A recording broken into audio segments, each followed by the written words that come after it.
जरूर। नीचे वसुधा 15 दिसंबर। आज का पूरा एपिसोड ट्विस्ट। सारिका ने चंद्रिका को भड़काया पर आधारित एक पूरी तरह से सुधरी हुई, ज्यादा रोमांचक, सस्पेंस से भरी और सरल हिंदी में लिखी गई लंबी स्क्रिप्ट दी जा रही है। यह स्क्रिप्ट पैराग्राफ फॉर्म में है और ड्रामा, साजिश, इमोशन और ट्विस्ट से भरपूर है। आज का एपिसोड वसुधा की कहानी में एक ऐसा मोड़ लेकर आता है जिसने पूरे परिवार की नींव हिला दी। सुबह की शुरुआत जितनी शांत लग रही थी, उतनी ही खतरनाक साजिशें अंदर ही अंदर पनप रही थी।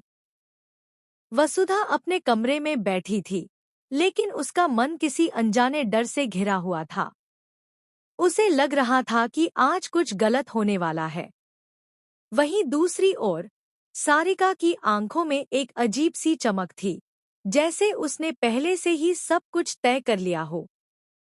सारिका आज खास तौर पर चंद्रिका को अपने जाल में फंसाने के इरादे से आई थी। उसे पता था कि अगर चंद्रिका को भड़का दिया गया तो पूरा घर अपने आप दो हिस्सों में बंट जाएगा। वह धीरे धीरे चंद्रिका के पास पहुंचती है और मासूम बनने का नाटक करते हुए कहती है कि वह वसुधा की सच्चाई अब और छुपा नहीं सकती।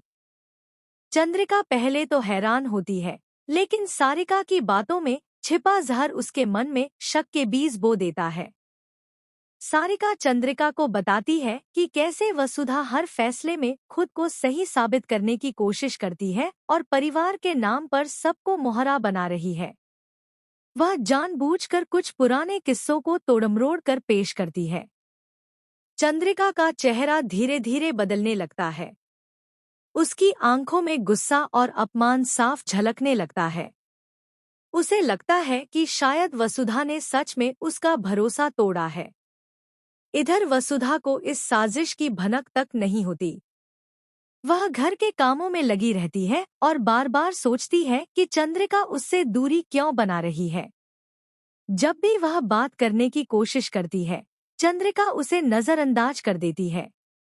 वसुधा का दिल टूटने लगता है, लेकिन वह खुद को संभाल कर रखती है, क्योंकि उसे परिवार की एकता सबसे ज्यादा प्यारी है। सारिका यही नहीं रुकती। वह चंद्रिका के मन में डर भी भर देती है।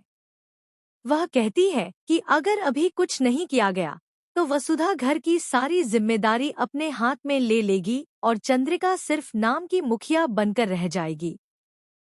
यह बात चंद्रिका को अंदर तक हिला देती है। उसका